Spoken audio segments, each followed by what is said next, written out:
Hello, folks. What's happening? Let's see. I saw that Hughes was here. Hello. Melody. Hello. Danny's here. Look at that. Fantastic. Hello, Danny. Welcome aboard. Wasn't sure if you were going to be able to make it, but I'm so glad that you did. Thank you for the heart me, Danny. Appreciate that. All right. Today is July 4th, 2026. If you're looking for a July 4th celebration, this is the wrong place for you. This is Yoddah Live. I am Yoddah, spelled Y-O-D-D-A-H, because film studios are litigious. And tonight I'm going to be doing something that I probably will do yearly, just because I love this so much. But, we'll see how that goes. My assumption is that it's going to be a very quiet night because people are off celebrating. But, I'm not, so that's okay. So while we wait for more people to come in, I will play a song and hope everybody enjoys it as much as I do. This is David Guetta, Titanium, featuring one of the greatest female singers ever, Sia.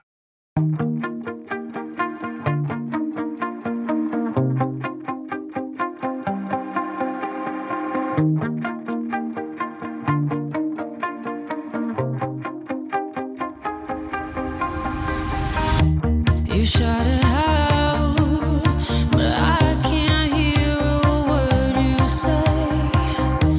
I'm talking loud, not saying much. I'm criticized, but how your bullets ricochet. Shoot me down, but I get up. Tap that screen, folks. I'm bulletproof, nothing to lose. Far away,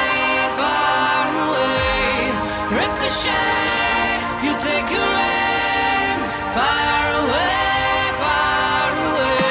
You shoot me down, but I won't fall. I am titanium. You shoot me down, but I won't fall. I am titanium.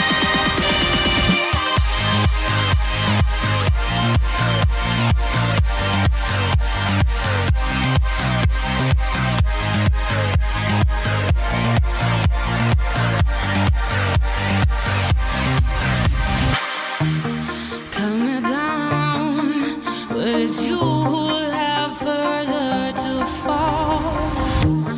Ghost town, haunted love.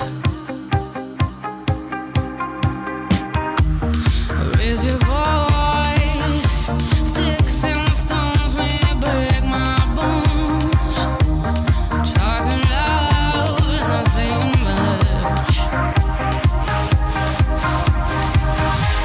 I'm bulletproof, nothing to lose. Far away, ricochet. You take your aim. Far away. You shoot me down, but I won't fall. I am titanium. You shoot me down, but I won't fall. I am titanium.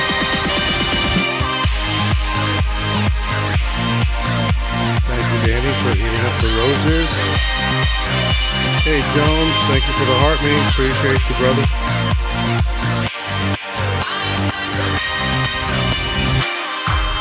Stone heart, machine gun, firing at the ones who run. Stone heart, those bulletproof glass. You shoot me down, but I won't fall. I am titanium. You shoot me down, but I won't fall.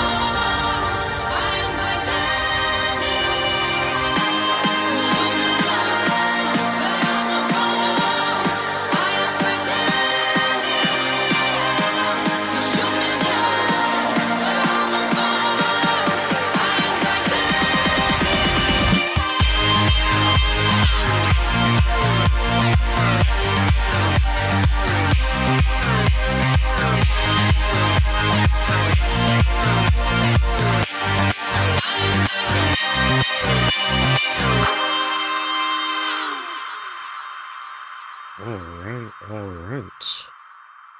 Man, oh man. I don't know why. I got to play David Guetta more often. I really tend to enjoy every song that I've heard of his.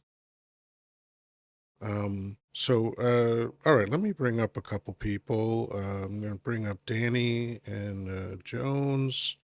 There you are, Jones. I'm inviting you.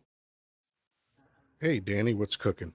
Oh, how you doing? I'm doing okay. You sound underwater. Oh, you caught me. You caught me in the middle of blowing my nose. Sorry. You didn't have to accept up right away. You could have blown your nose and then accepted up.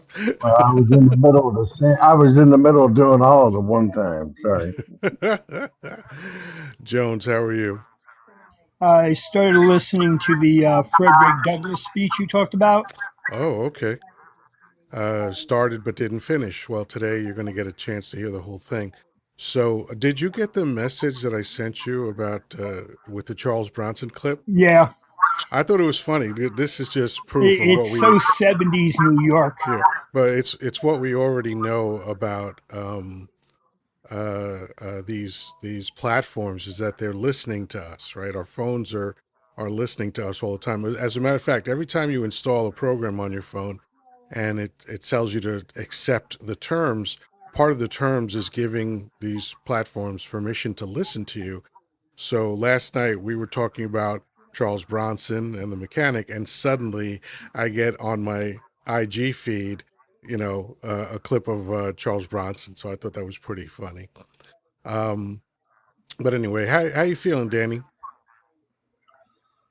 Well, I kind of took a little cat nap after eating. I was pretty full, but otherwise I'm doing pretty good today. It's been a good day.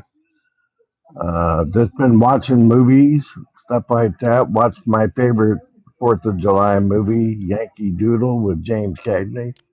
Gotcha. Is my so I got to see that, so it's a good day. All right. Well, this is definitely going to be different. I'm going to drop you both down before I read this because that way there's going to be no background noise.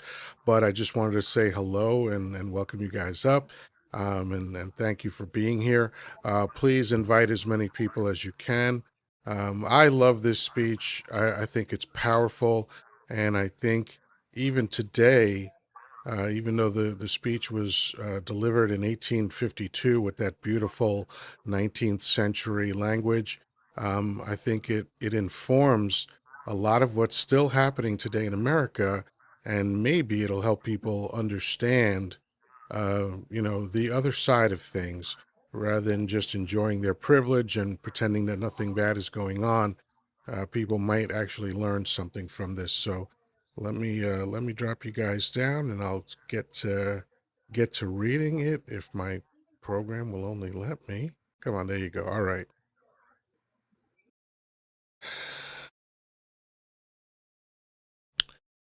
All right, folks, let me whet my whistle,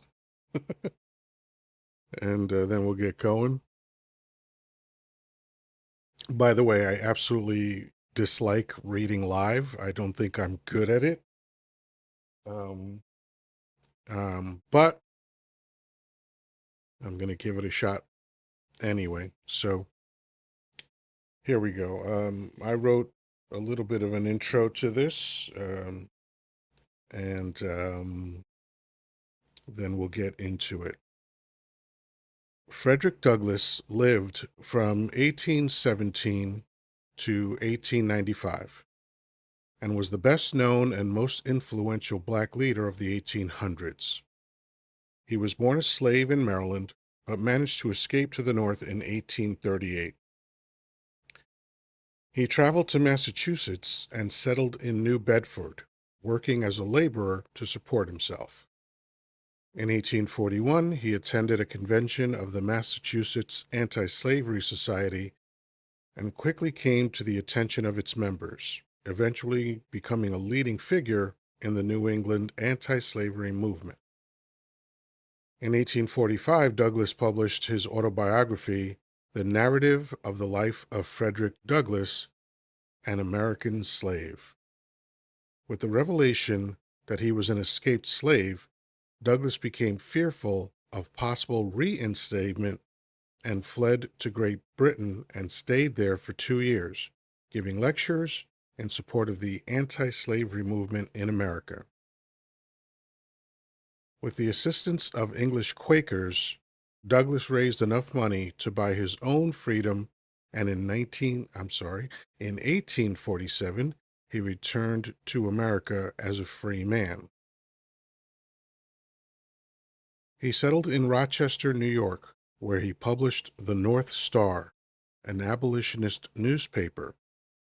He directed the local Underground Railroad, which smuggled escaped slaves into Canada, and also worked to end racial segregation in Rochester's public schools. In 1852, the leading citizens of Rochester asked Douglass to give a speech as part of their 4th of July celebrations. Douglass accepted their invitation. In his speech, however, Douglass delivered a scathing attack on the hypocrisy of a nation celebrating freedom and independence with speeches, parades, and platitudes, while within its borders nearly 4 million humans were being kept as slaves. Here is his speech. Fellow citizens, pardon me, and allow me to ask, why am I called upon to speak here today? What have I, or those I represent, to do with your national independence? Are the great principles of political freedom and of natural justice embodied in that Declaration of Independence extended to us? And am I, therefore, called upon to bring our humble offering to the national altar and to confess the benefits and express devout gratitude for the blessings resulting from your independence to us? Would to God, both for your sakes and ours, that an affirmative answer could be truthfully returned to these questions. Then would my task be light and my burden easy and delightful. For who is there so cold that a nation's sympathy could not warm him? Who so obdurate and dead to the claims of gratitude that would not thankfully acknowledge such priceless benefits? Who so stolid and selfish that would not give his voice to swell the hallelujahs of a nation's jubilee when the chains of servitude had been torn from his limbs? I am not that man. In a case like that, the dumb might eloquently speak, and the lame man leap as an hart. But such is not the state of the case. I say it with a sad sense of disparity between us. I am not included within the pale of this glorious anniversary. Your high independence only reveals the immeasurable distance between us. The blessings in which you this day rejoice are not enjoyed in common. The rich inheritance of justice, liberty, prosperity, and independence bequeathed by your fathers is shared by you, not by me. The sunlight that brought life and healing to you has brought stripes and death to me. This 4th of July is yours, not mine. You may rejoice. I must mourn. To drag a man in fetters into the grand illuminated temple of liberty and call upon him to join you in joyous anthems were inhuman mockery and sacrilegious irony. Do you mean, citizens, to mock me by asking me to speak today? If so, there is a parallel to your conduct. And let me warn you that it is dangerous to copy the example of a nation, Babylon, whose crimes towering up to heaven were thrown down by the breath of the Almighty, burying that nation in irrecoverable ruin. Fellow citizens, above your national tumultuous joy, I hear the mournful wail of millions whose chains, heavy and grievous yesterday, are today rendered more intolerable by the jubilant shouts that reach them.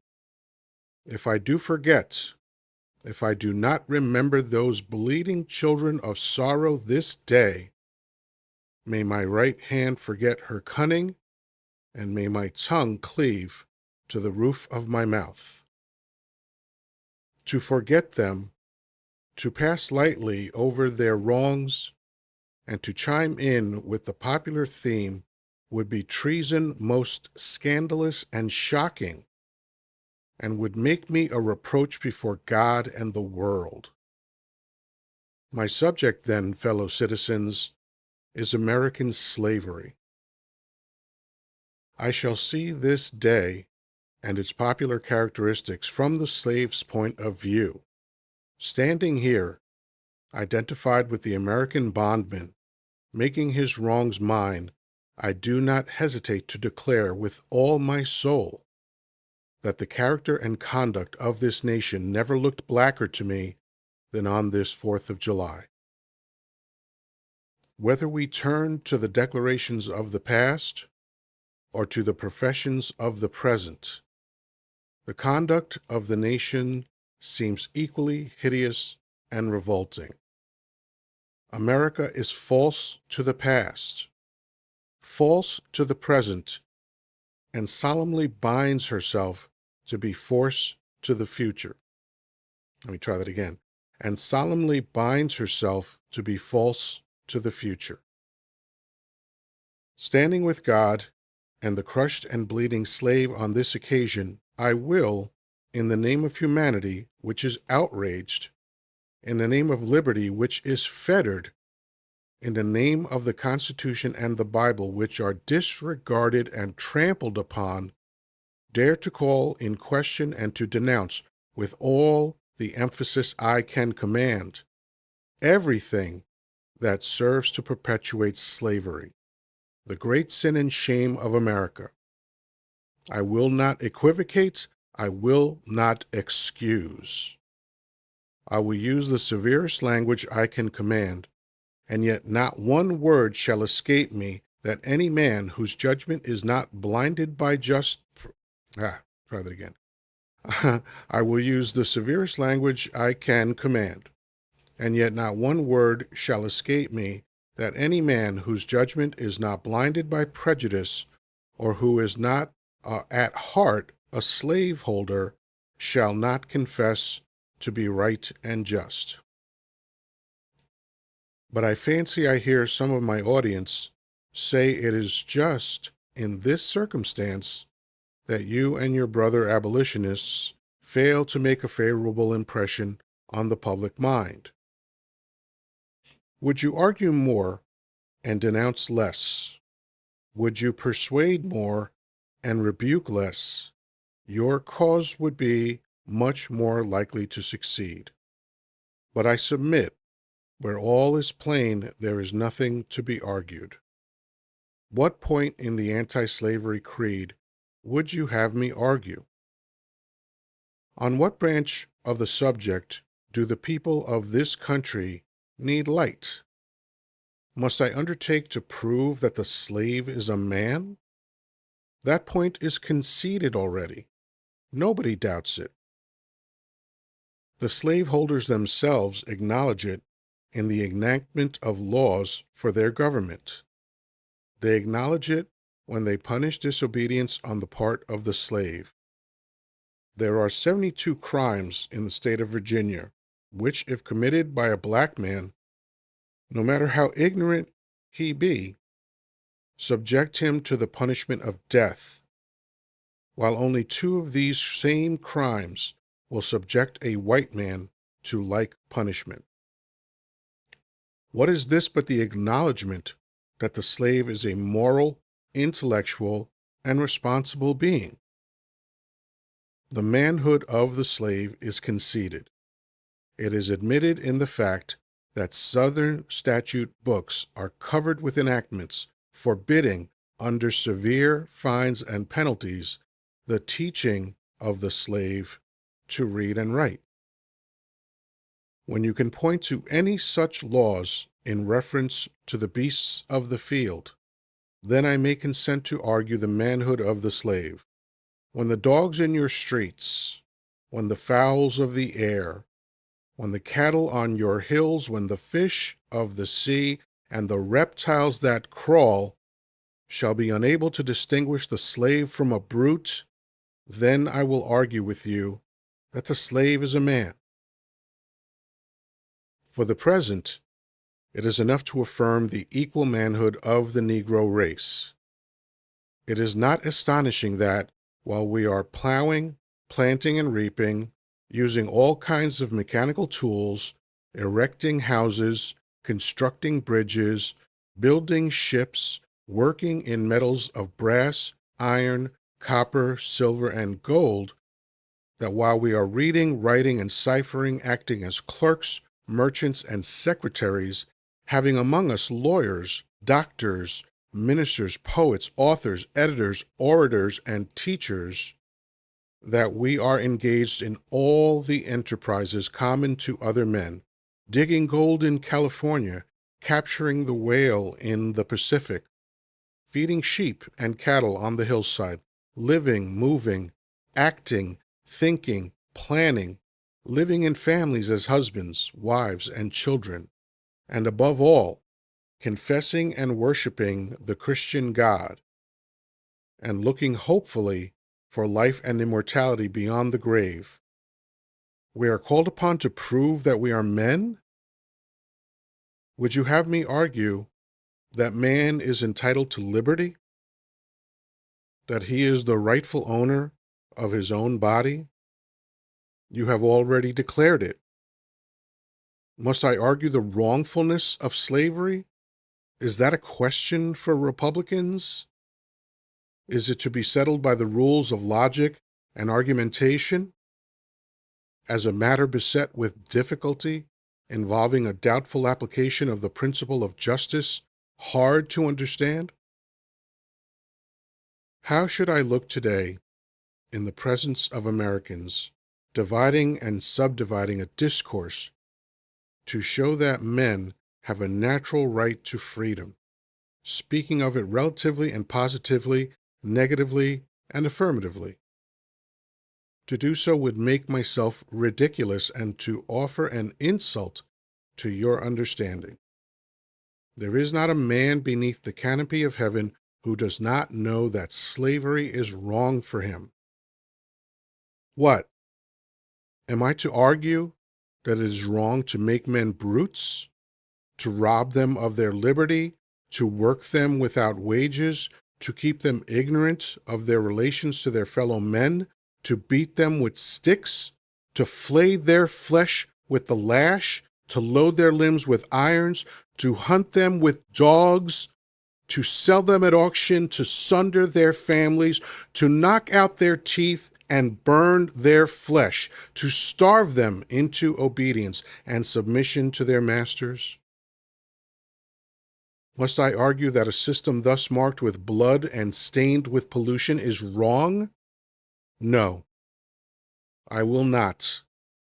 I have better employment for my time and strength than such arguments would imply. What then remains to be argued? Is it that slavery is not divine? That God did not establish it? That our doctors of divinity are mistaken? There is blasphemy in the thought. That which is inhuman cannot be divine.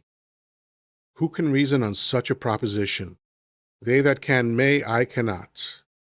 The time for such argument is past. At a time like this, scorching irony, not convincing argument, is needed. Oh, had I the ability and could reach the nation's ear, I would today pour out a fiery stream of biting ridicule, blasting reproach, withering sarcasm, and stern rebuke. For it is not light that is needed, but fire. It is not the gentle shower, but thunder. We need the storm, the whirlwind, and the earthquake. The feeling of the nation must be quickened. The conscience of the nation must be roused. The propriety of the nation must be startled. The hypocrisy of the nation must be exposed, and its crimes against God and man must be denounced. What to the American slave is your 4th of July? I answer, a day that reveals to him more than all other days of the year the gross injustice and cruelty to which he is the constant victim. To him, your celebration is a sham, your boasted liberty an unholy license, your national greatness swelling vanity. Your sounds of rejoicing are empty and heartless. Your shouts of liberty and equality hollow mock. Your prayers and hymns, your sermons and thanksgivings, with all your religious parade and solemnity, are to him mere bombast, fraud, deception, impiety, and hypocrisy, a thin veil to cover up crimes which would disgrace a nation of savages. There is not a nation of the earth guilty of practices more shocking and bloody than are the people of these United States at this very hour. Go search where you will. Roam through all the monarchies and despotisms of the old world. Travel through South America. Search out every abuse, and when you have found the last, lay your facts by the side of the everyday practices of this nation, and you will say with me that for revolting barbarity and shameless hypocrisy, America reigns without a rival. Frederick Douglass, July 4th, 1852. Wow. All right, let me bring up my buddies again. I see Traffic Man has joined us. Feel free to come up, Traffic Man.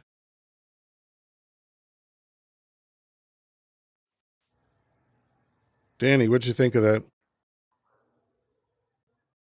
Uh, that was a very poignant speech, and for those people that were probably there and watching that speech and listening to it, I'm sure they were moved, especially because there was probably a lot of uh, people of both races there, whites and African Americans, that agreed, and there were, of course, there were some that disagreed. There's always going to be those in there that disagreed, but I thought it was a very moving speech, and like I said, that's the first time I've ever heard that speech. But given the time that he did it, and he did on Independence Day, I thought was I applaud him. That was a very good speech. Yeah, I agree. Hey, Traffic Man, good to see you, brother. Hey, how are you? I'm excellent. How much of that speech did you catch? About half of it. All right. What'd you think of the half that you heard? Well, I wish we could go back to the time where that speech meant something. It does mean something today, still. I hope. That's the problem, is that it still means something today. And I understand that it wouldn't mean something to you, but it absolutely means something to me. That's why I took the time to read it. What this speech proves is that there's no difference between 2026 and 1852. Right, and I would absolutely agree.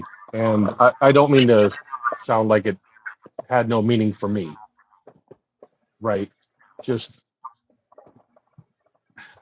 man,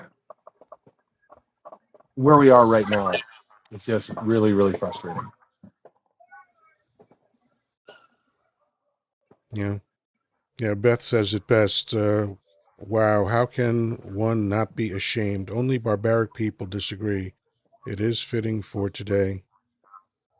Dave says, I am grateful for your reading. I agree too. It should make people feel uncomfortable. Thank you, Dave. I appreciate that.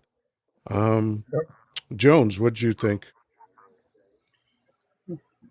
It's what needed to be said at the time, was said eloquently by a person who could have just not wanted to be there. Imagine the shock on these white tea abolitionists that were like, oh, we got the famous Frederick Douglass coming to give a speech tonight. They must have felt like idiots.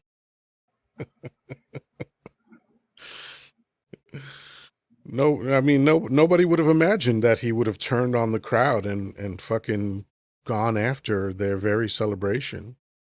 That, and it took balls. This was a dude. Look, it only would have taken one person in that crowd to scream, string him up, and it would have been curtains for him.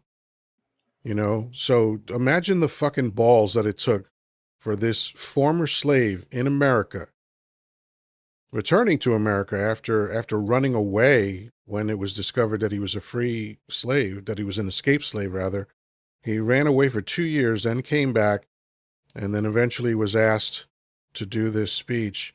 I mean, the balls, the absolute brass balls to deliver a speech like this in that at that time in front of that crowd. That's fucking amazing to me. So here's another question for you, Jones. Do you think that that speech is relevant now?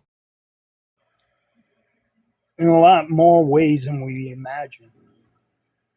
Yeah, That the privileged don't understand. They're standing on top of those who built, maintained, and improved our freedoms, and yet we still ignore them and treat them like they're second class. exactly. Dave asked, didn't he come up to Victoria, British Columbia around then? I'm not sure. I actually don't know that much about the life of Frederick Douglass. I read a couple of quick blurbs in order to write the opening to this speech, but clearly he was a formidable person at that time. I mean, um, when I think of of that time, um, where there are still 4 million people in chains, because this is way after 1776, right? Independence was declared, but in 1852, there's still 4 million people enslaved in America. And this guy was the darling of the abolitionist movement because he was a quote unquote well-spoken black man, which is a compliment that I still hate to this day. When YT people, because it's only ever been YT people that have ever said that to me. Oh, you're so well-spoken. And in the back of my head, I was always like, fuck you. And I know they meant well, which is why I never said it out loud. But they didn't even understand their ignorance and their racism in saying that to me. What'd you expect? That I was going to grunt? That I was going to speak like some fucking house Negro from the 1700s? Like, why would you think I'm well spoken? I sound like everybody else around here. But you think I'm well spoken because you think I'm not supposed to be. That's this ingrained racism that's in people that consider themselves not to be racists. Anyway, traffic man, haven't seen you in a minute. How are things going? Well, not too bad. I've been laying low off a lot of lives because apparently I have blood pressure issues now. So now I'm on medication. Oh, okay. Well, welcome to the party, pal. Uh-huh. Yeah. Um, I have, it's funny, before my brain surgery, my blood pressure was literally perfect for my entire life. Anytime I took it, 120 over 80. Boom, boom, boom, right down the line. Then my brain surgery emergency hits. It's skyrocketed, and I've been on medication since 2012. I don't like it because I gained 50 pounds on this medication, and it's famous for making people gain weight. And no matter what I do, it doesn't stay off. Like I can lose weight, but then it just comes right back on. Well, right now I'm on 5 milligrams, and it's getting me back down to low 120s. So Good. Hi, yeah, Sherry. Good to see you too. Yeah. So if anyone missed the segment about the Frederick Douglass speech, I probably launched into it maybe about 7 minutes in or 8 minutes in, and you'll be able to see it on the U-shaped tube because I record these simultaneously. So if you don't know what my channel is, just go to my bio. You'll see a link to it. It's called The Persistent Rumor. The Persistent Rumor. And there's actually a story for why I named my my channel The Persistent Rumor. I don't want to bore anybody. Do you guys remember the story? not off the top of my head. Okay, good. And nor should you. There's no reason for you to remember this. But so very quickly, in Shakespeare, Hamlet has his famous "to be or not to be" soliloquy, and much to my amazement, the majority of people that I've ever spoken to about Hamlet's soliloquy did not realize that that speech is a contemplation of self-deletion, because we can't speak like adults on these fucking platforms. But that whole "to be or not to be," and I think I know the reason why. Number one, it's Elizabethan English, which is a little difficult now for people to understand. But also, a lot of actors read that soliloquy incorrectly. Because when you think of that, I bet you think of an actor going "to be or not to be." That is the question, right? So they have a lot of energy and a lot of force in what they're saying. But when you think about when you're bummed out, do you speak that way? No. You're quiet. Your energy is low. Your body language is down. Like whenever I'm coaching someone and they tell me I'm depressed, I say to them, I bet you're sitting down, looking down, breathing shallow. Is that right? They're like, yeah, how'd you know? I'm like, yeah, because that's the body language that's telling your brain to be depressed. But if you stand up, put your chest out, and look up at about a 45-degree angle and then smile, try to be depressed then. You can't. You won't feel it because your body is not recognizing that. So these people reading that speech that way were not conveying to the audience what Hamlet was feeling. So if when you watch Mel Gibson or all of these other brilliant people that have covered it, you see that they're sad when they're saying this speech, "to be or not to be." That is the question, et cetera, et cetera. But he gets to this one part of the speech where he describes death as the undiscovered country from whose bourne no traveler returns. Which again, beautiful language. The undiscovered country from whose bourne no traveler returns. What's that mean? Jones, what does that sentence mean to you? Death is the undiscovered country from whose bourne no traveler returns. Well, I mean, it's the end. It's the final thing of your existence, and then your existence ends anyway. Upon death, what was you is no longer you.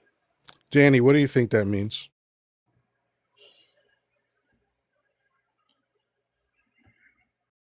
Danny might have slipped away. Traffic man, what do you think that means? The death is the undiscovered country from whose bourne no traveler returns. Um, once you're born into that undiscovered country, there is no return for you. So you're all close, right? Yes. death is the end. But when he says from whose born no traveler returns, what he's indicating is that we can't ask anybody how death is because they don't come back to tell us. There you go. Right? And as such, since we cannot verify what death is in any way, shape, or form, death remains a persistent rumor. That's why I named my podcast The Persistent Rumor. Nice. Nice. Yeah, and it's funny because I didn't think to name it that. It was my podcast buddy and my best friend, whose podcast nickname is Chancleta. For those of you who don't know Spanish, that is basically a slipper because that is the most powerful weapon in a Hispanic house. Your mother will take off her slipper and beat you with it. So he wanted to name himself something powerful, so he chose Chancleta. But when I first said to him, man, look, we should do a podcast, man. I'm watching all these podcasts. And the common denominator is that it's just either one dude or a bunch of dudes sitting around talking. I said, we do that all the time. We're on the phone with each other 3, 4, 5 times a week. We're cracking each other up. When we're out with other people, they're cracking up. They gather around us to hear our stories and all that shit. Let's do a podcast. And he was like, yeah, that's a good idea. Let's do that. And I was like, yeah, we figured out the logistics. I was like, what the fuck should we call this thing? And without missing a bit, he's like, The Persistent Rumor. I was like, oh. He's like, yeah, you say that all the time. So there you go. That's how it all came about. And that was I launched that channel in May of 2020. So it's just over 6 years old. Fucking wild. And I just counted, I've made, just on that platform, I've made about 850 pieces of content.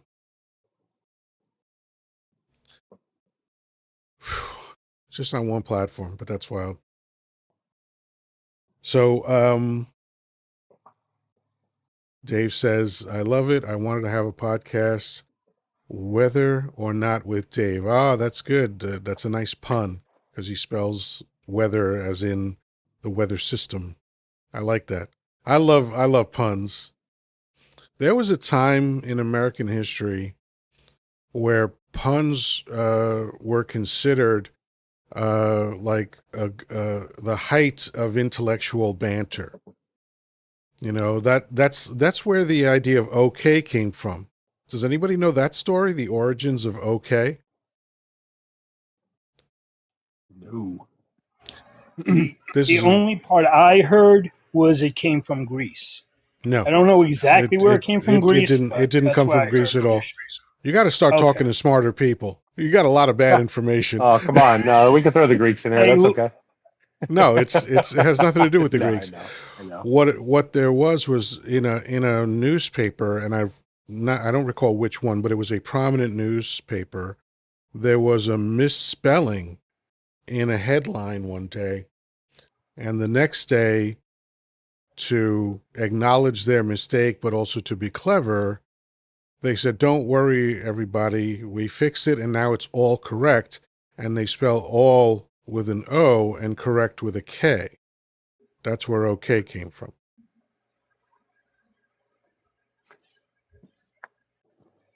So every time you say okay, you're actually speaking a pun. The English language. Yeah, the English language, interestingly, is a really shitty language. Mm-hmm. It's constructed very, very badly. So many inconsistencies, so many illogical pronunciations and all this shit. Like here, I'll give you a couple of quick examples. G-O spells go, right? All right, simple enough. Go. G-O. D-O spells do. Stare, stare, stare. Present, present, present, present. I mean, it's just dumb. Like you have now our alphabet is not particularly extensive. Which alphabet has 50? I think Sanskrit has 51 letters. and we have 26. Of course, Hawaiian, they only have, I think, 11 letters, but the, in Hawaii, they just string a bunch of vowels together, and that's how they make different words, and good for them. But it amazes me that you have all of these um,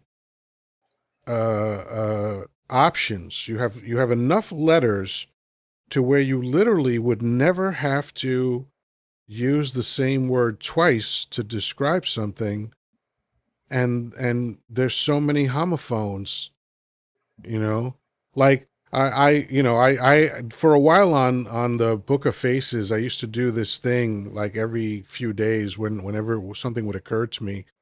I would say when written or when spoken, like I would choose which one. Like for instance, when written, I can't tell the difference between invalid and invalid. Like it doesn't make sense. Why? Why do you have the same word, the same group of letters to describe two completely different things? It's not necessary. It doesn't make Hmm.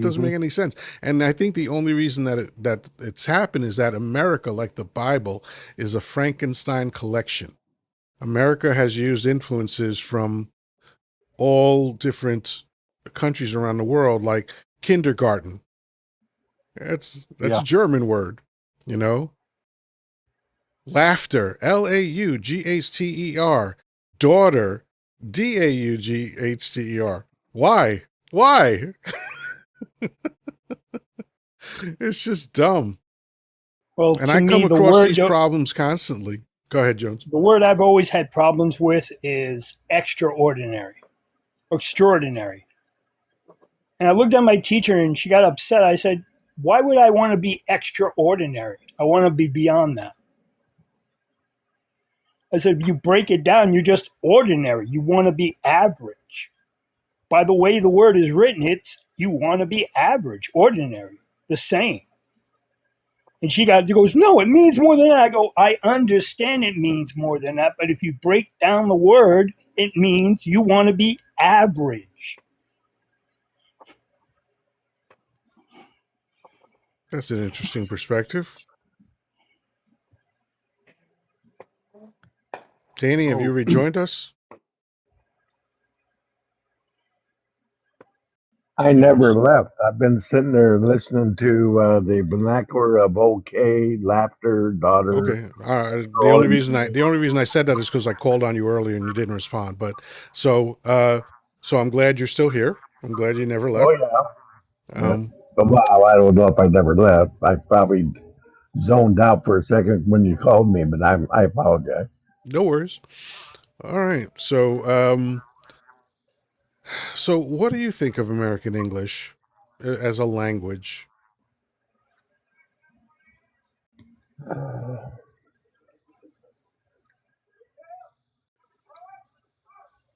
Well, I know it's supposed to come from old England, I guess, but I don't see any similarities that much between the two languages. What was There's it, there's Eisenhower there's or tons of somebody? similarities. What do you mean? Well, but what I mean by similarities is that they have words over there that we don't speak over here that is supposed to be English, obviously, because that's where they say our language came from. Like what? However, Give me an example. uh, we call different things like we call them bathrooms here. They call them toilets or loos over there. Uh, it's just different little words. What do they call chips and eggs? Is potatoes and eggs. They have their own little slang words, I guess, well, however they call it. Yeah, chips or But French fries. whatever. But I'm just Yeah. saying it's different than what we say. You know, so I've been used to it for a long time. But you have to admit, I admit with you that it's in a botch. It's a scrambled eggs of languages that brought English together, and we speak all sorts of different slang words that brings it all together, whether it's Spanish or English or French or or Indian, American Indian. Uh, we have a in the south of Louisiana. They got some. You talk to them folks down there. I don't know what they call that language down there, but Creole, I guess, is what they call it. Creole is French and Jamaican. Yes. Yeah, and it's a very unique language too. But it's all here. But you got to admit, we're a melting pot. We have so many different Yeah. uh, variations of people from around the world that live here. Yeah, That so I do want to just linger on the word melting pot because I've always thought that that was a very inaccurate way to describe America. Because when you put different metals into a melting pot, what happens is that they become one, they homogenize. right? But that's not what happens in America. We're more like a salad bowl, different ingredients that don't blend together. Okay. So, but thousand island dressing, I tell you. But see, but the end result is that they're supposed to taste great altogether. Yeah, That's supposedly but the melting pot thing is just it's just a total. I mean, it's more American propaganda. right, It's aspirational to be a melting pot, but it's never been true. You right. know. Um, But yeah, but yeah, I just get tickled like every week when as I'm reading things, as I read articles all the time, or I'm hearing people speak, and I just hear how bad American English is. Oh, It's such a ridiculously put together language. Like when you like something like I before E, right? I before E, except after except after C, C. except when it sounds like A, as in neighbor and way. Uh, Right? Why? this is Why why would I you? could never good. Yeah, this is why I was never good at spelling because there was no It's logic behind it. it's there's no logic whatsoever. Because there, uh, all of these exceptions, even in the calendar, 30 days has September, April, April, June, and June, and November. November. All the rest have 31, except for February, which has 28, except on leap year when it's 29. What the fuck kind of logic is this?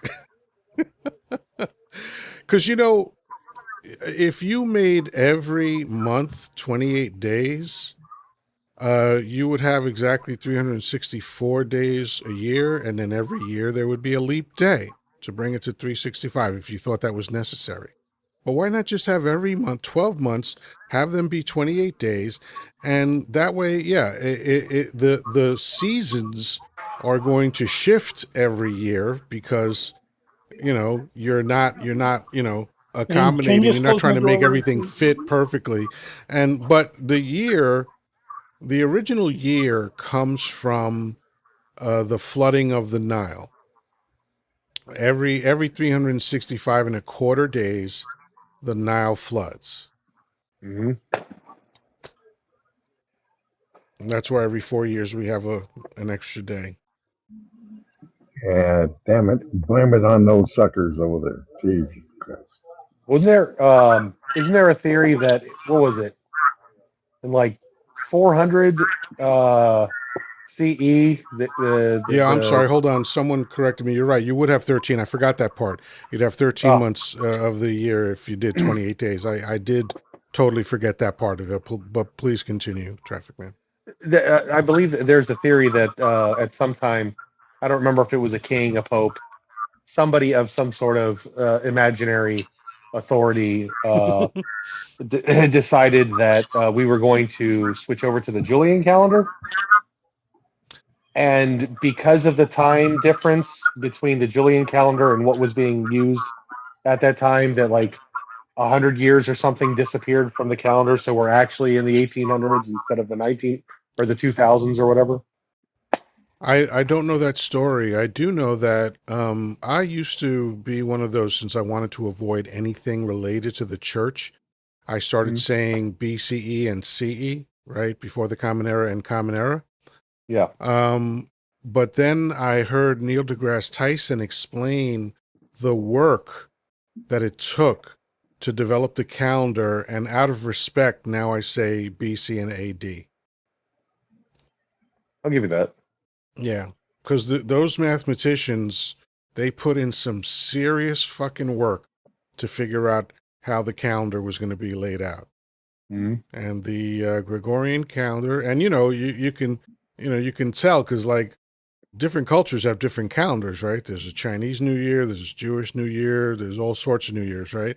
And everybody's counting, in some people in the thousands of years already. But Christianity somehow won out in the calendar wars. Mm-hmm. I believe, Well, what is it? The People's Democratic Republic of Korea. Um, are their calendar is at like 60, 70, isn't it? I have no idea. I'm pretty sure that their calendar started when the original what was it Kim Il Sung Kim took Jong over in Il, the 50s. Kim Jong Il, Kim Jong Un. I don't know who the other ones are. Whoever the grandfather was, yeah, the I don't first know. one, Yeah, I don't know. yeah. I'm pretty sure that I their guess calendar is I only think at I like only know the 60, son 70. and the father. Yeah. well, Yeah, then, apparently the dad didn't poop. No, and every round of golf he got a perfect score. Oh, just like Dump.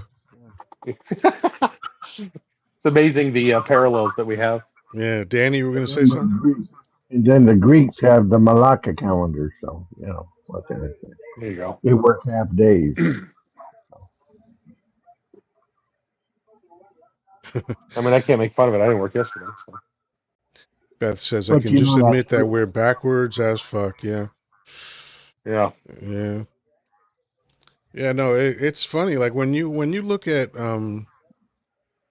all these people that run around talking about American greatness, I'm like, point me to the statistics that prove that. Yep. Because about 3 years ago, maybe 3.5 years ago, I did a piece where I went to probably about a dozen different organizations that rank everything in the world, basically, right? They rank happiness, health, income opportunity, upward mobility, healthcare, reading, writing, arithmetic, all that stuff, right?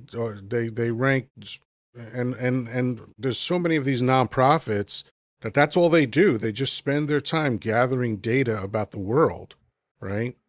And when you look at those lists, America is usually not near the top in most of those categories. They're usually No. either in the middle or sometimes dead last. Education, food quality, Yep. housing affordability, Oh yeah. medication. Yeah, no, I mean we can go on. Oh yeah. You know. The list is very extensive. I think I did something like 20 or so different data points. And it was like, and these were important data points, like, yeah, I mean, you could say the happiness index sounds frivolous, but I think it's significant. Like when you look at these Icelandic countries, they do very well in the happiness index. When you look at Canada, the average American makes more money than the average Canadian, and the average Canadian is actually taxed more than the average American, but they get more. Yeah. They get free healthcare, they get free college, they get free childcare. And all these people like, oh, but you gotta, it's not perfect. Of The course it's not fucking perfect. But not right. one Canadian that I've ever spoken to says they want to get rid of it. The number one thing that infuriates me the most is when Americans complain about the time it takes to see a healthcare professional in Canada because of their system. And here's an example: my blood pressure. I know, recent anecdote here. My blood pressure was spiking over 180 over 95. Right, and the only Okay. reason I know that is because I work with some elder people who have blood pressure monitors. And so I was like, I don't feel good. And they were like, here, put this on real quick.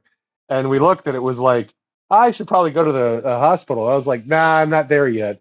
And then my shoulders started hurting. And I was like, I should go to the hospital. Right. Can I just Go interrupt ahead, you for a please. moment to tell you that this is why my brain tumor became an emergency. is because I ignored it for 2 fucking years. Right, well, listen, like I was ignoring it since last Wednesday because I was like, I don't feel good, but also, I'm only 41. Walk it I blah off. blah blah. Yeah, I was Tough it Russian out. guarding it. Oh, I'll be a man. Be a Rrr. man And about it. and then yeah, That's what lands a right, lot of us in early graves is because of all yeah, this fucking indoctrination that we get from children that we got to be tough, we can't show fear, we can't show weakness. Fucking yeah, horseshit. yeah, and it got to the point, like I said, where my shoulder started feeling weird. So I Yeah, was like, you were on your uh, way out. yeah, I was like, I should probably have somebody look at this. So I called my doctor, and my normal what do you call it, practitioner or whatever, Your pediatric and doctor. yeah, pediatric. There you go. And the office said, "Oh, well, she won't be back into the office until next Tuesday. Would you like to make an appointment then?" And I was like, do you think it's okay for me to wait till then? And they were like, well, I mean, that's really high, but it's not like danger zone high. And I was like, okay, cool. So Yeah. then, okay, But so that that was what going to that be a week. you know what that response really meant? There's not enough insurance money in you yet. Yeah, right, right. And so, yeah, so I went to the ER, and the minute I told him that my shoulder hurt and like my blood pressure's up and I don't feel good, they were like, "Oh, we should take you back immediately," which is Yeah. fine. Last time I went to the emergency room was when my gallbladder was exploding in my chest. It took them 15 hours because when I went in, I said, "Oh, I have this pain in the middle of my chest, but I don't feel like I'm clammy or any other blah blah blah."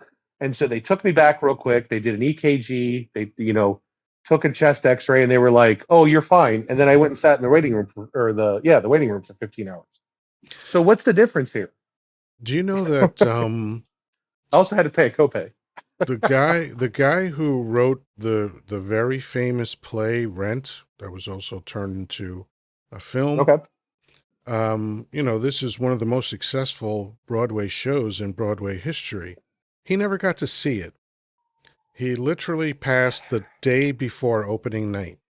And the reason why he did is because a bad doctor misdiagnosed him and sent him home. When another doctor looked at the same x-ray, he was like, "Oh, I would have admitted this guy immediately. It's so obvious that this guy was in serious condition."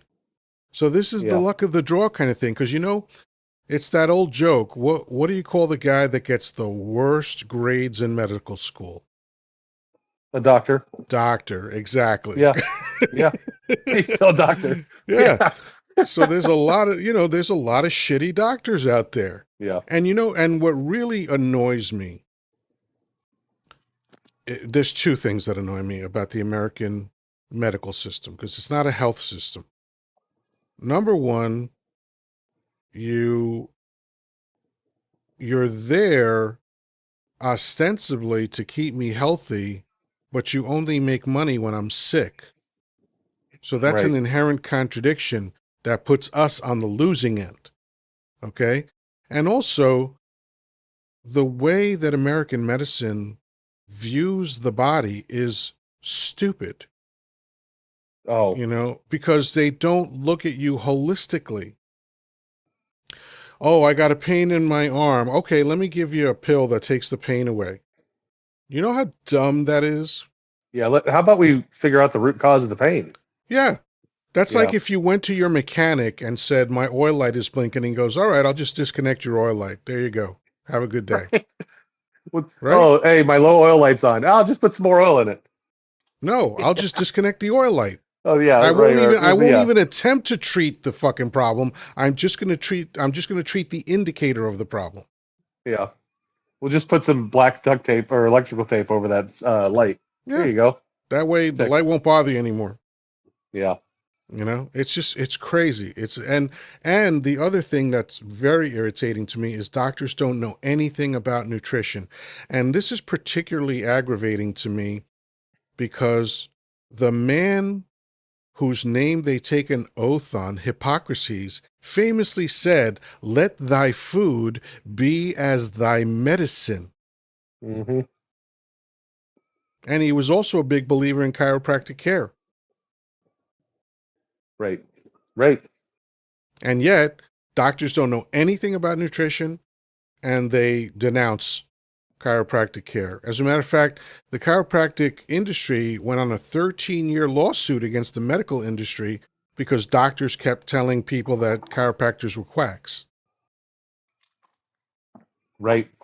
Well, and listen, because I've been listening to it for the past couple of months or past couple of years now. My doctors told me I need to eat better. I need to exercise more. And this time, and Okay, listen, wait, go hold ahead. on. Go ahead. Hold on. No, When go they ahead. said eat better, what else did they say? Yeah. No, that was it. You got to eat better. What Yeah. kind of fucking Okay. medical advice is that? And so because of this episode I had recently on Tuesday at 9:30, when I go in to see my doctor, I'm going to look at her and I'm going to say, explain it to me like I'm 5. No. The Because, better thing to say is explain it to me like you know what the fuck you're talking about. right. Okay? No, Because they you're don't. not wrong. They Yeah. don't. When they say eat better, that's they might as well have said, you know what you need to do? Go mambo dog face in the banana patch.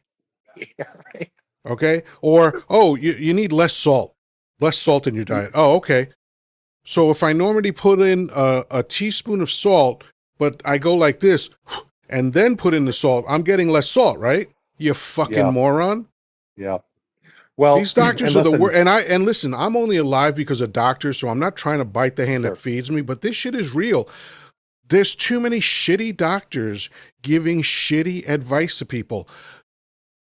A doctor, I think it needs to be illegal for a medical doctor to give nutritional advice. They are not trained for it. They don't know anything about Right. nutrition. You know, Uh, like and nutrition is probably the first line of defense if you're gonna be healthier. You right. know, it's just like the old computer saying, garbage in, garbage out. Hmm. Americans eat garbage for the most part. Yeah. But how often does your doctor sit you down and go, give me a list of everything that you're eating on a typical week? I want Uh, you to keep a journal of what you eat, how much of it you eat, you know, what times of the day you're eating, all that shit. Give me a detailed journal, and then we're gonna break it down the next time you come in here. Yeah. And if you lie about what you eat, you're basically trying to end your own life. So that would be ridiculous for you to do that. So write down everything you fucking eat and come back and we're going to analyze that. And then we're going to give you a plan of action to replace all the shit that you're putting into your body with healthy food. They don't ever Yeah. do that. And even if they Well, wanted to, they don't. It's like when I tell a doctor I'm a vegetarian and he's like, where do you get your protein from? I want to drop kick the motherfucker whenever they ask me that. Because as soon as they ask me that question, I politely say, that question indicates to me that you are not equipped to have this conversation. yeah. You don't know enough about nutrition to have a conversation with me about nutrition. No, Protein is no, the really. easiest thing for people to get. Protein is everywhere. It is Yeah. in virtually everything you eat. As a matter of fact, the average American gets too much protein. That's where gallstones come from. Yeah. Hence why I don't have a gallbladder anymore. Um, I mean, really, Right. um, a couple, about 10 years ago, my old doctor before he retired, told me that I was too fat for my size. Now remember, I'm 6'7", so like, Oh, he was going and by then the BMI? yes, and so I was always somewhere around after high school. I was somewhere around 260 to 280. It would fluctuate in there, right? If a And then doctor is still using BMI now, take away his fucking license. well, he Just retired take now, away his so fucking. Well, good. Good. Put him in jail. yeah. Put him in And jail then I, too. I Like remember I what asked a him. waste of time, BMI. I asked him. I said, "Okay, well, like, how much should I weigh? Like, what is my ideal weight, and I will work towards getting to that." And Hmm. he says 180 pounds, and I was like, "So you want me to be a skeleton?" Just off the top of his Like, head, 180 yeah, pounds. right. 180. 180 is like the ideal weight for you. And I'm like, bro, I'm not in the NBA. Like, How what? how You know about what I mean? how about Like, this? Let's do a panel to see if you're lacking in any nutrients, and then build a nutrition plan around that data. They I don't do would, I that. would, I would absolutely love that because it's a direction to follow. Yeah. And how about we stop telling people that the standard American diet, which has an acronym to it, SAD, Standard American Diet, is the way to eat. It's not. Yeah. Americans eat like garbage. Well, You and know where the food pyramids come from? That's in every school, every classroom.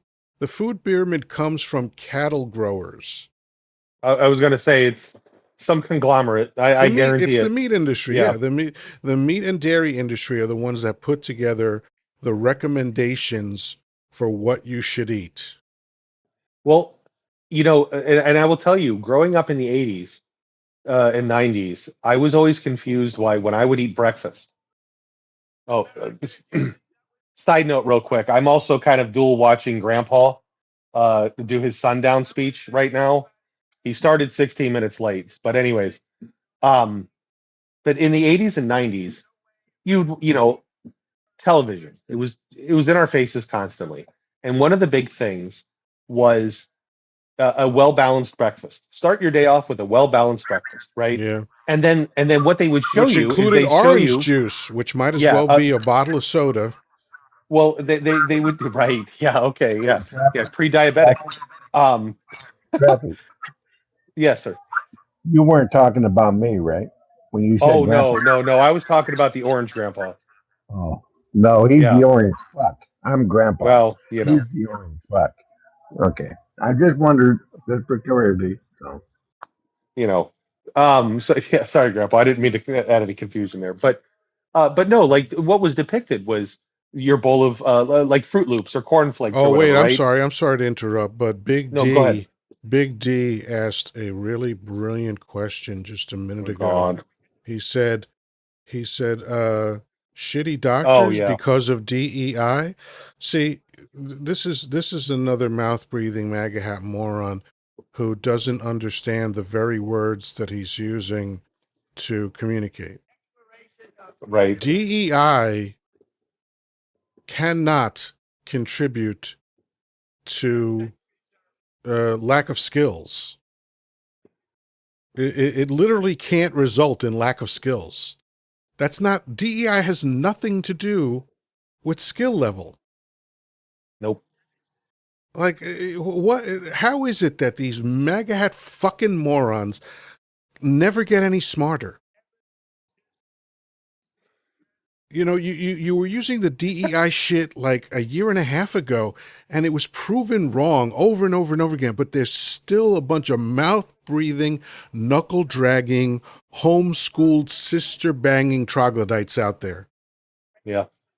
that just Yeah. have to repeat the same stupid talking points over and over and over again. Fuck me. I blame standardized testing in the education system. Sorry. Yeah, No education child left system, behind. Yeah. right? Yeah. Yeah. But no, but anyways, back to my point. But no, it'd be like the bowl of cereal, which whatever the commercial was, and then there'd be like two pieces of toast with butter, and a cup of orange juice, and a cup of milk, and And there'd be bacon and bacon, eggs. yeah, Yeah. yeah, and it's like, and I remember as a kid, I asked my mom the one time, I was like, why don't we ever have breakfast like that? And my mom was like, instead of my mom like having a nice like, oh well, honey, that's just television, don't pay attention to that, blah, blah, blah, blah, blah, and give me like a good explanation. She just got mad at me and told me I need to just be grateful for what I have in front of me because, kids in China are starving or whatever that was from 70 years ago now, So kind of you've been stuff. annoying people for a long time, huh? I absolutely have. Yeah. Now it's it's criminal. To me, if you want to just use a real like finger in the wind kind of barometer to figure out what a country's about, then just watch what they allowed to be done to their citizens.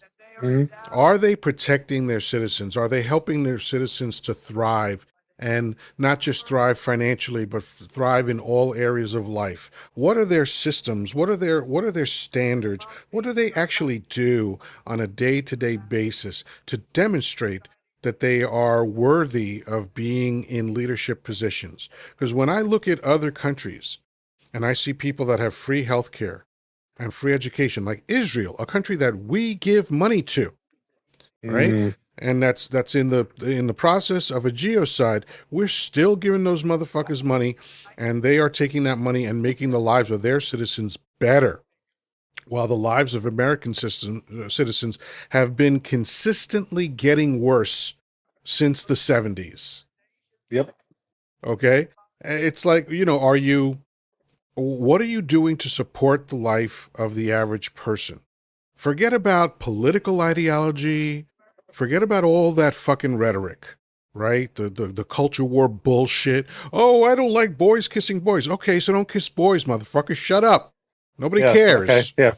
Solution. There you go. So, but like, what is the life of the average citizen? And if you put a mic in front of the average citizen, what are they going to say about the country that they live in that's based on reality, not based on propaganda and rhetoric? Because anybody could say, America's the greatest country in the world. Any fucking moron can say that. But no one can prove that because the Right. data doesn't support that. So what is the American government actually doing to make our lives better? Here, you want to know the answer? The answer is nothing. Hmm. Right now, this government is self-serving, self-protecting, Oh, and absolutely. only focuses on the wealth class and the leadership class. That's it. That's it. They're just protecting each other. I mean, you have an entire Congress and Senate protecting PDF files right now. Hmm. The worst goddamn crime you could possibly commit. Danny and I were having a long conversation about this last week or during this week. I don't even remember. Fucking time means nothing to me anymore. But recently, Danny and I were talking on the phone and we were having a long conversation about this. And this was part of my disgust. This is why I can't celebrate the 4th of July. Fuck America. That's how I Yeah. really feel. Fuck this place. It's awful. It treats people like shit. All it does is convince people to give their life to the machine. That's it. That's what your value is. Keep buying shit. Keep extending your credit so you're always on the wheel.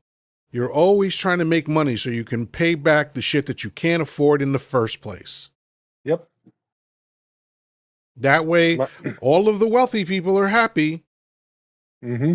because we're batteries in the matrix, so they're happy because their machinery keeps spinning because of us, and we get nothing. And the infuriating part about it is, ever since the 1970s, productivity in this country has increased. Of The, course it the has. productivity on the average worker in this country has increased. I, Yeah, I, I because of don't remember the technology. exact number. Yeah. Well, correct. And I Yeah. want to say it was like 10 or 12% since the 1970s. It has increased, and wages have only increased, pennies on that productivity, while the people that are in charge of creating that productivity are the ones that are taking all the money. And it's like, like I'm not asking for us to all be millionaires. I'm not asking for all of us to have a yacht in, or a home in, what's that rich place up in the Hamptons? Like no, I don't want any of that fucking shit to begin with. But you know what I would like? To be able to afford a newer vehicle, not even a new car. Like, let me buy a used truck. Oh, what's that? They're $45,000. Oh well, I guess I'll never buy one of those. Like, fuck, dude. This is How about getting I let ridiculous. me let me just live in peace. Whatever Yes, that means to correct. me, right? Right. Whatever, because we're all going to have different requirements for what make us happy. Although, for the most part, there's a through line with everybody, right? We want our Mhm. loved ones to be okay. You know, we want to sleep indoors because indoors is safer than sleeping outdoors, Right. right? And we want a few orgasms along the way. Hey, get what you can. That's basically what the average human, even if they don't know that about themselves, that's really what the average human wants. Just let me live in peace. I don't want to be in a situation where if one thing goes wrong, I can lose everything. If I break my leg, if I have a heart attack, I can lose my job. Like these people where so what? They detain people for 2 months. Well, what do you think happens to their lives? Most of the people that they're snatching up are the breadwinners of their family. What do you think happens when your job calls you 3 days in a row and they can't reach you? Oh, well, I guess that motherfucker's out of here. We got to replace him, right? So Right. you lose your ability to work. Your bills pile up. You're probably going to get evicted or foreclosed on. Your whole life can change because one thing went wrong. And if it's Right. not that drastic, like I said, a car accident, a broken limb, any kind of disease that can threaten your entire life, and people act as if that shit is normal.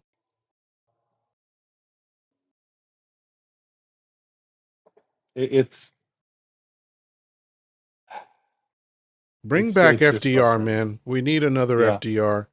We really do, because we you know really, really do. Yeah. what the shocking thing about FDR is that he proved to be the exception rather than the rule. You Yeah. know, and his economic model was the best economic model America ever had Yeah. by far,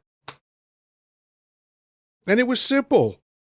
Let's make sure that the middle class thrives, because when the middle class thrives, everyone thrives, Yeah. because the middle class is the one that's doing all the working, all the maintaining, all the building, all the protecting, all the consuming of goods and services. That the middle class is what made China a superpower, Hmm. because China decided to implement FDR's policies, and then they worked just as well in China as they did in America. And now China could eat our lunch anytime they feel like it. It, uh, I'll give you a good example of right now of the failure of the American capitalist society. Um, what is it? PMJ, I think, is the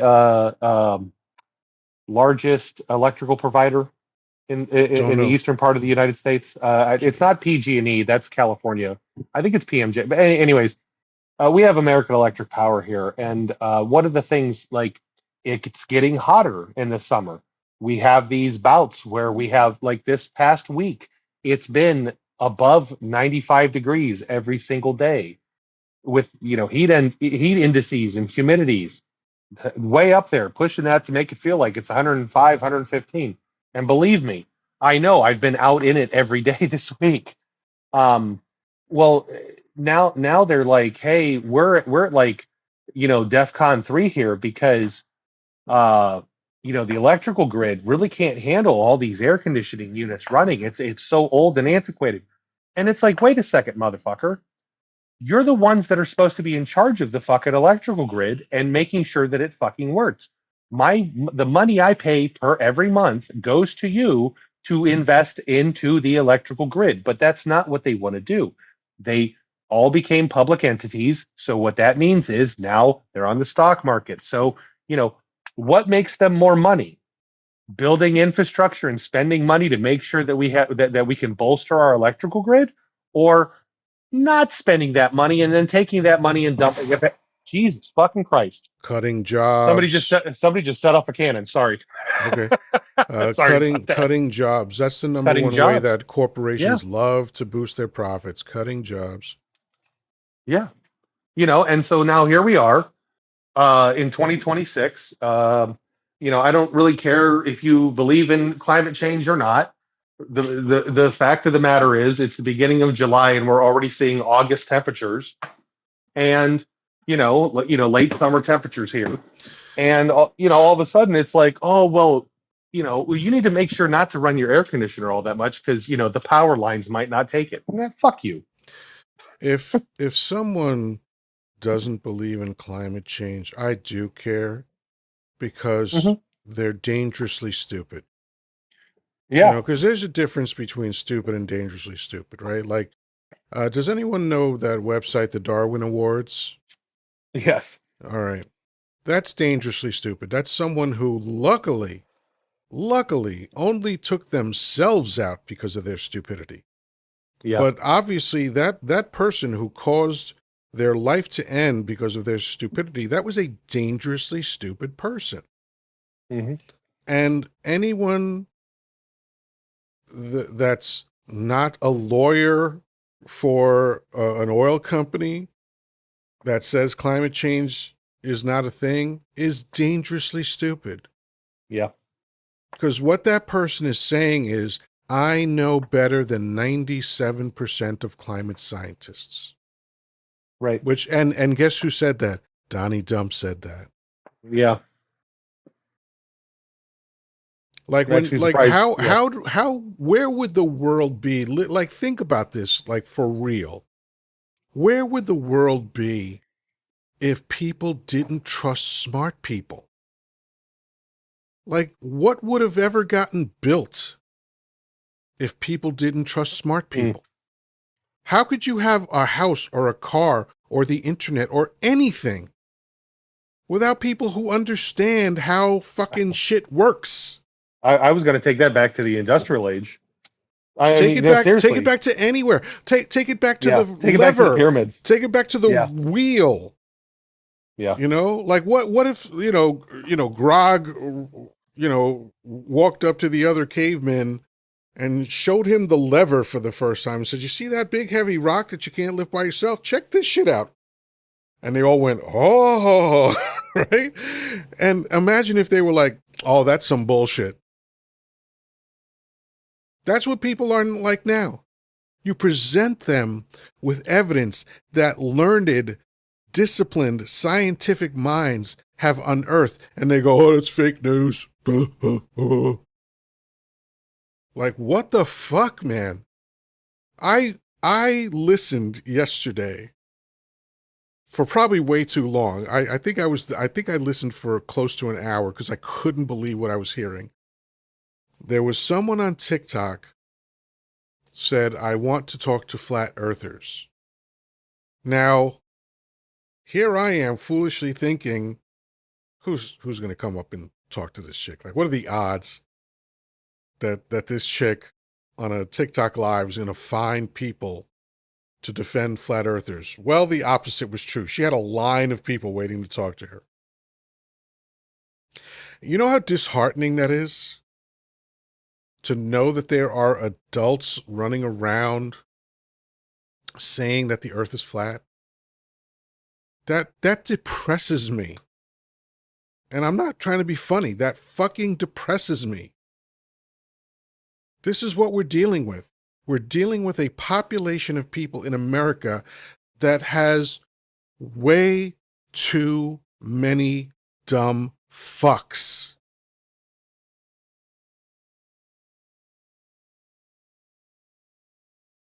Danny and Jones, we haven't heard from you guys in a while. Danny, what do you think?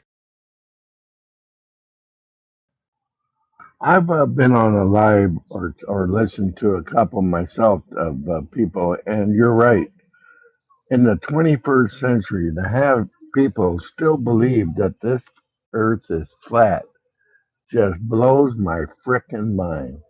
It's It wild. makes no sense whatsoever.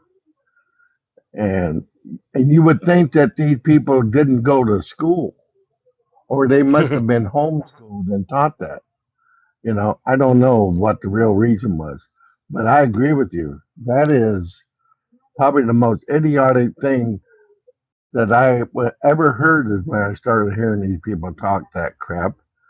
And Thank God. I don't think I ever had any of those in the army back in the day, back when I was in the No, army all people those. people people have actually gotten dumber since the 70s. Oh yeah, absolutely. Like Yeah. this is a startling fact. Like one of the things that has been consistent in the human race is that every generation has outperformed the previous generation in knowledge in intellectual capacity, right? So, Right. it's not like a specific area of knowledge. It's that people literally have been getting smarter until Gen Z. Gen Yeah. Z broke that streak. Gen Z is the first generation of people that are not as smart as their parents. So how you feel about that, traffic? Isn't that your generation, Gen Z, or you Gen X? I can't remember. Traffic, He are you must still have there? left. You might be busy. Uh, Jones, what do you think? As limited as my intelligence is, it's kind of scary that I'm smarter than certain people. I feel the same way. Like, I know that I'm a talking monkey. I know that I have a thimble full of knowledge in an ocean of knowledge. The list of what I don't know is almost infinitely longer than the list of what I know. I have understood this for decades. That's why I never get fucking arrogant and like snotty about the idea or egotistical about the idea that I'm smarter than people. No. I can tell when I'm smarter than somebody, but I don't run around thinking, "Oh, I'm a brilliant guy." No, that's not my thing. But like the idea that we have these people who do very thankless work. I mean, so many scientists know that they're barely ever going to move the needle, but they do the work anyway, and thank goodness for them, because we wouldn't have anything without these people. We wouldn't have anything without people that dedicated their life to learning how things work. We wouldn't have airplanes or cars. We certainly wouldn't be talking through invisible waves on the internet right now. Like, who the fuck understands how that works? Right? I sure don't. What's Wi Fi? Anyone want to fucking try to explain to me what Wi Fi is? You know what I mean? And there's all these people that provide this for us. And the same group of people comes forward and goes, "Hey folks, we have a real fucking serious problem. The good news is that we're the ones doing it so we can change it," which is climate change, right? Because and by the way, people have proven that they can come together and solve a climate issue. We have proven it beyond the shadow of a doubt. Does anyone know what I'm referring to? Uh, The ozone. oh, yeah, the ozone issue. Scientists told the world, "Hey, your hairsprays and all this other bullshit that you're doing is fucking up the ozone layer." Do you know that to this day, that is the most successful campaign in human history? That people came together and said, "Well, I don't want to burn to a crisp under this fucking sun, so I guess the ozone's important. So let's listen to the fucking scientists, to the smart people who have dedicated their lives to telling us how shit works, and we can solve the problem." And we did. Sorry about that. I had to step away for a moment. Because you suck. No, That's right. no, but I mean, like it's amazing to me. Like, when I was growing up, and again, I'm not trying to be nostalgic because nostalgia is bullshit, but we know for a fact that people are dumber now. And when I was growing up, and you were a doctor or a lawyer or a specialist in some area, a fucking surgeon, or even a plumber. I don't know how to plumb, right? And and so, like, if you had specialized skills or specialized knowledge, when I was growing up, you were revered for it. Now people are telling you you're fucking bullshit. Yep. What the fuck, man? Where did I, we take such a hard left turn? I'll tell you. When I was younger, when I graduated college, I tried to get a job in the automotive industry at all of the dealerships across Northeast Ohio. I mean, I went to Cleveland, I went out to Youngstown. I was willing to drive hours just to get a job, you know. And everybody kept telling me, "Oh, you don't have any experience," and I'm like, "Motherfucker, I have a degree in this shit. What do you mean I don't have any experience?" And they're like, "Well, no, you don't actually have any hands-on experience. How are you going to be able to, you know?" Oh, you didn't grow up like me with a fucking wrench in your hand while you're wearing a diaper bullshit. And it's like, well, I'm sorry that your parents were terrible. Excuse me, but you know, I actually went to school for this shit. I'm sorry. I know more than you. Well, you know, but I listen, I had a dealership one time.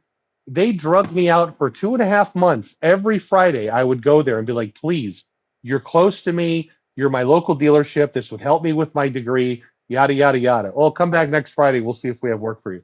That went on for 2.5 months until finally I screamed at the sale or the service rep in the in the garage, and you know I told him how I felt, and it's like I can't imagine having to try to get a job like that today. I mean the amount of hoops they make you jump through. You know, back then I was still, and Grandpa, don't get mad at me for this, but back then I was still given that line, the boomer line, a firm handshake, and make sure you wear nice clothes, and you present yourself as a good, you know, a good man, and all this bullshit, and that got me nowhere. You know, that literally got me nowhere. And you know, today now, if you even try to go into a dealership and try to you know show them that you're a good employee or a good person and blah blah blah, well, you got to take this interview and then you got to take a second interview. Oh, did you